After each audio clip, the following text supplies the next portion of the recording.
Welcome to my channel learn with Kiru. आज हम पढ़ेंगे बिजनेस प्रोसेस री इंजीनियरिंग के बारे में कि ये क्या होता है। तो नॉर्मल सी बात है, आज के टाइम में हमें पता है कि बहुत ज़्यादा कंपटीशन है और हर कोई चाहता है कि जो उसके प्रोडक्ट है उससे उसका कस्टमर सेटिस्फाई हो, वो ज़्यादा से ज़्यादा प्रॉफिट कमाए, मार्केट में लंबे टाइम तक बना रहे। तो जो बिज़नेस प्रोसेस री इंजीनियरिंग होता है वो 1990 में आया था। इसके अंतर्गत क्या किया जाता है कि जैसे कोई भी बिजनेस है वो पहले से जो भी पॉलिसीज़ वगैरह लेके चल रहा है, पहले से जो भी उसके बिजनेस का डिज़ाइन है, स्ट्रक्चर वगैरह, उसके बारे में वो दोबारा से सोचता है, उसे रीअसेस करता है, उसे रीडिज़ाइन करता है और रीवैल्यूएट करता है, ताकि है ना नए नए वेज को अडोप्ट कर पाए और बिजनेस प्लानिंग को एग्जीक्यूट कर पाए, मतलब भाई उसमें इम्प्रूवमेंट कर पाए। तो यही बोल रखा है इसमें। देखो, मोबिलिटी है, कट थ्रोट कंपटीशन आज के टाइम में, और बहुत ज़्यादा इंस्टेबिलिटी है और हमारे बहुत सारे कंपटीशन हो रहा है। तो इसके लिए क्या चाहिए कि जो भी प्रोडक्ट हमारा मार्केट में एंटर होता है उसमें हम इतना चेंजमेंट करें कि जिससे वो कस्टमर सेटिस्फाई हो।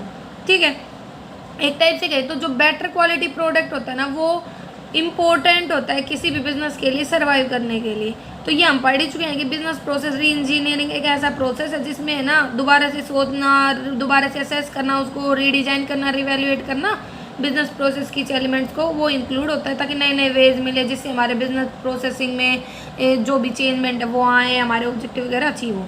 ठीक है, तो यही है जो बिजनेस प्रोसेस री इंजीनियरिंग है वो किस पर जोर देकर चलता है, परफॉर्मेंस को इम्प्रूव करने पर, हमारे बिजनेस की जो भी वीकनेसेस वगैरह हैं उनको पता करने पर और नए नए मेजर्स लेके आने पर, जिससे कि हम इम्प्रूवमेंट कर सकें उनमें, मतलब कमियों का पता चलेगा तभी तो हम उनको दूर कर सकते हैं। तो ये वीकनेस का पता लगा तो मेजर्स लेके आते हैं ताकि उनको दूर किया जा सके। ठीक है, एक टाइप से कहते हैं जो बीपीआर होता है ना, बीपीआर वो क्या होता है, वो इम्प्रूवमेंट होता है हमारे बिजनेस प्रोसेस का, और जो भी ऑर्गेनाइजेशनल स्ट्रक्चर उसमें चेंज लेके आता है, मैनेजर स्टाइल में इम्प्रूवमेंट लेके आता है, और जो भी ट्रेडिशनल बिजनेस सिस्टम उसको मॉडिफाई करता है। ये सिर्फ कोई एक इम्प्रूवमेंट प्रोसेस नहीं होता अगर हम ये सोचें कि भाई इम्प्रूवमेंट कर रहा है, बल्कि इसमें चेंजमेंट लेके आते हैं, हम पूरे सिस्टम में उसके बारे में सोचते हैं एक टाइप से। तो ये ऐसा नहीं, छोटे मोटे चेंजेस बिल्कुल स्टार्टिंग से स्टार्ट करता है, उसको रिवैल्यूएट करता है, रीअसेस करता है, वो सारी चीज़ें। तो अब इसमें भी दे रखा है कि जैसे जो बीपीआर है वो एक मेजर ट्रांसफॉर्मेशन होता है बिजनेस प्रोसेस का, और ना इसके बाद हम इफेक्टिव इंप्रूवमेंट वगैरह कर सकते हैं जो भी हमारा बिजनेस प्रोसेस है उसमें। ठीक है, इस अगर हम बीपीआर को लेके चलते हैं ना तो जो बिजनेस के ऑब्जेक्टिव होते हैं उनको हम इजीली अचीव कर सकते हैं बिजनेस प्रोसेस में बदलाव वगैरह करके। कैसे?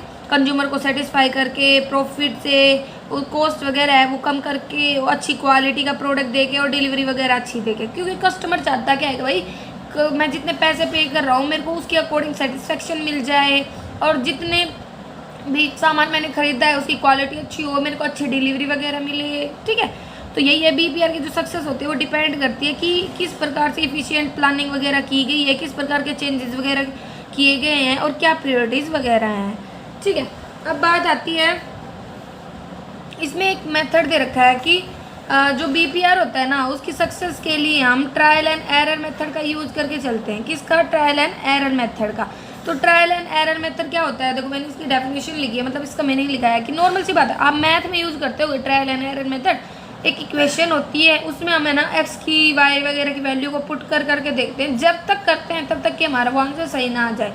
तो यही इसमें होता है कि जो फंडामेंटल मेथड है प्रॉब्लम को सोल्व करने का, इसके अंतर्गत क्या होता है कि रिपीटेड और वैरिड अटैम्प्ट किए जाते हैं, बहुत सारे अटैम्प्ट वगैरह किए जाते हैं तब तक, जब तक कि हमें उसमें सक्सेस ना मिल जाए, जब तक कि है ना वो हमारी प्रॉब्लम है सॉल्व ना हो जाए। ठीक है, तो ये ट्रायल एंड एरर मेथड होता है, इसका यूज़ किया जाता है ताकि जो भी हमारे पास नॉलेज एक्सपीरियंस वगैरह हमने किया है उसकी हेल्प से हम मतलब जो भी एरर वगैरह उनको अवॉइड कर पाएँ, जो भी मिस्टेक्स वगैरह उनको हटा पाएँ और सक्सेस को अचीव कर पाएँ। फिर बात आती है बीपीआर की डेफिनेशन। तो जब कहता है कि जो most acceptable and formal definition है बीपीआर की वो हैमर ने दी थी। क्या है? बीपीआर एक फंडामेंटल रीथिंकिंग है, एक रेडिकल रीडिजाइन। रेडिकल मतलब बिल्कुल बेसिक से फंडामेंटल रीडिजाइन है किसका? प्रोसेस का, ताकि ड्रामेटिक इंप्रूवमेंट हम अचीव कर पाएँ क्रिटिकल कॉन्टेम्प्रेरी मेजर्स में of performance such as like cost, quality, service and speed. इनमें हम इंप्रूवमेंट वगैरह अचीव कर पाएँ। अब बात आती है, अगर हमसे कोई पूछे कि बीपीआर के फीचर्स क्या होते हैं इसके, तो देखो एक प्रोसेस सेंट्रिक है, मतलब it is a process centric. Centric मतलब सेंटर, फोकस करने वाला। तो ये जो प्रोसेस होता है ना ये कहता है कि ये जो सिस्टम है ये प्रोसेस डिपेंडेंट है, इसमें ना जितने भी फैक्टर होते हैं बिजनेस प्रोसेस के, जितने भी एस्पेक्ट्स वगैरह होते हैं, पहलू वगैरह होते हैं, उनको लेके चलता है। इसका मेन पर्पज़ यही है कि जितने भी फैक्टर्स वगैरह उनको रीचेक करना, रीडिज़ाइन करना, रिवैल्यूएट करना, ताकि जो भी प्रॉब्लम वगैरह है वो सॉल्व हो सके। फिर आता है it is a process of redesign, redesign करने का प्रोसेस है ये। इसका मतलब देखो ना, ये ऐसा कोई भी प्रोसेस नहीं है जिसमें छोटे छोटे मॉडिफिकेशन किए जाएं, इंप्रूवमेंट किए जाए, बल्कि ये एक रीडिज़ाइन का प्रोसेस है। मतलब बिल्कुल बिगनिंग से स्टार्ट होता है, एक ब्लैंक पेपर लेके, समझ लो कुछ भी नहीं लिख रखा हमने, बिल्कुल जीरो से स्टार्ट करेगा ये प्रोसेस है। स्टार्ट करना किसी भी बिजनेस प्रोसेस को बिल्कुल फ्रेश, कंप्लीटली ट्रांसफॉर्म करना, उसको बदलना। It is a process of radical change, radical मतलब बेसिक और फंडामेंटल चेंज का प्रोसेस है।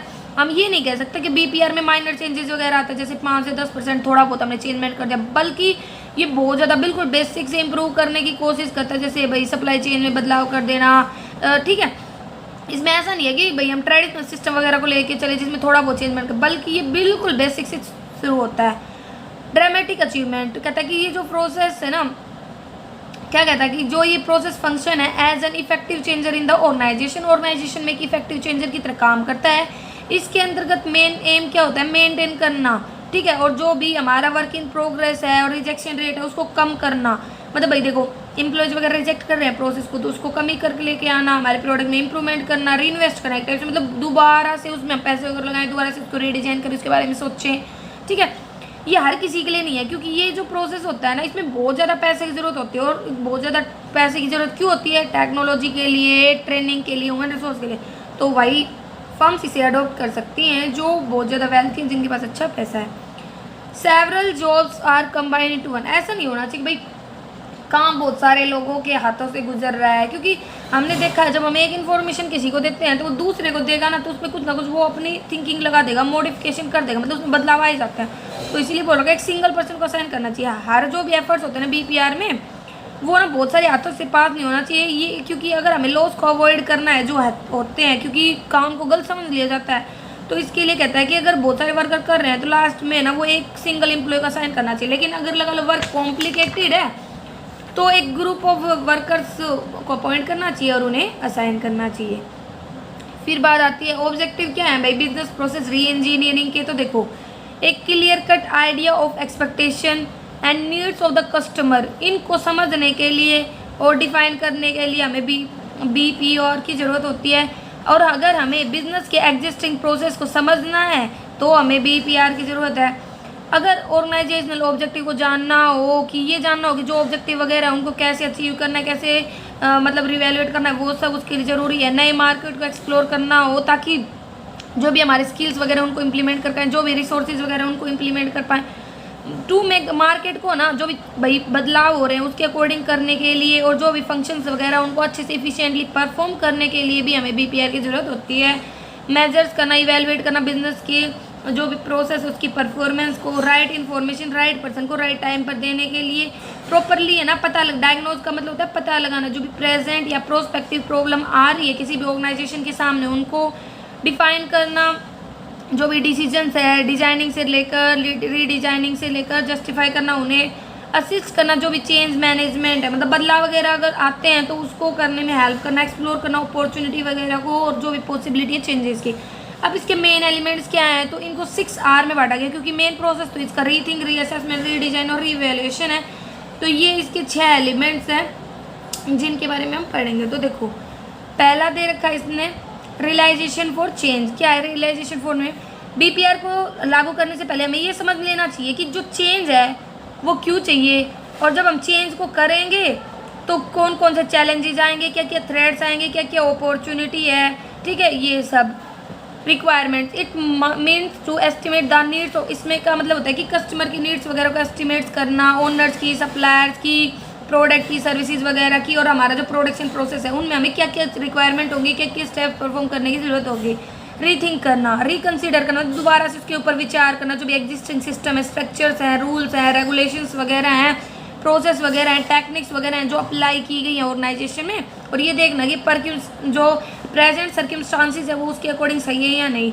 रिवैल्यूएट करना, जो बीपीआर है ना वो रिवैल्यूएट करता है जो भी रिजल्ट्स वगैरह हैं, मतलब परफॉर्मेंस है उसको हम मेजर करके देखते हैं, फिर ये देखते हैं कि रिजल्ट वगैरह सही है नहीं। ये एक इंडिकेटर होता है परफॉर्मेंस का, और जो हमारे ऑब्जेक्टिव वगैरह होते हैं ये बताता है कि क्या हम सक्सेसफुली हमारे ऑब्जेक्टिव वगैरह को अचीव कर सकते हैं या नहीं कर सकते। रीटोलिंग का मतलब होता है रीअरेंज करना, रीशेप करना, मतलब जैसे भाई जो भी कमी है उनको हटा के उनकी जगह दोबारा से उसमें बदलाव करना। वीकनेसेस को हटाना, जो भी कम्पिटिटिव टेक्निक्स वगैरह की हैं, सिस्टम के डिलीवरी मेथड वगैरह की हैं, ठीक है, इसके लिए वो BPR रीटोलिंग का यूज़ करता है। रीडिजाइन करना, स्ट्रक्चर में रीडिजाइन करना, और जो भी डिसइकोनॉमिक्स वगैरह उनको हटा, डिसइकोनॉमिक होता है मतलब लॉस वगैरह हैं जो भी, ठीक है, उनको हटा देना। एंड द प्रोडक्शन प्रोसेस को ऑप्टिमाइज करना। अब बात आती है कि जो BPR होता है उसमें कौन कौन सी स्टेप्स इन्वॉल्व होती हैं। तो देखो जो हमारा BPR होता है उसमें पहला होता है ऑर्गेनाइजेशनल चेंज से स्टार्ट होता है। ये जरूरी होता है क्लैरिफाई करना भाई BPR को लागू करने से पहले कि हमें क्यों चेंजेस की ज़रूरत है, ठीक है। ये समझना कि जो एग्जिस्टिंग प्रोसेस है क्या उसको अच्छे से समझा गया है, ठीक है। इन केस ऑल दैट, अगर भाई एग्जिस्टिंग स्ट्रक्चर की जितनी भी एस्पेक्ट्स वगैरह हैं उनको अच्छे से समझा नहीं गया तो हम ये कह सकते हैं कि चेंज है ना वो राइट डायरेक्शन में नहीं है, उसमें और ज़्यादा बदलाव करने की जरूरत है, उसमें अंडरस्टैंड वगैरह करने की ज़रूरत है, उसको समझने वगैरह की ज़रूरत है। फिर बात आती है डेवलप करना विजन तो क्या होता है जो हमारा फ्यूचर से रिलेटेड होता है कि भाई फ्यूचर में एक ऑर्गेनाइजेशन क्या चाहती है। तो डेवलप करना विजन को फॉर चेंज एंड सक्सेस के लिए ज़रूरी होता है कि एम्प्लॉयज़ को हम ये बता दें कि हमें नीड क्यों है चेंजेस वगैरह के लिए, and to mould the direction of change, और ना मतलब जो भी डायरेक्शन है चेंज की उसको मोल्ड करना मतलब बदलना, उसके अकॉर्डिंग उसमें मतलब एक टाइप से कहते तो शेप वगैरह देना। ऑप्टिमाइज करना चेंजेस को उसके अकॉर्डिंग। जो अनएम्प्लॉयमेंट का फियर है ना वो कभी भी एम्प्लॉयज़ के माइंड में नहीं चलना चाहिए। नॉर्मल सी बात है, अगर आप किसी ऑर्गेनाइजेशन में काम करो आपको ये लग रहा है कि आपको कभी भी हटाया जा सकता है तो क्या आप अपनी उस इफिशिएंसी से काम कर पाओगे, जो लग रहा है नहीं।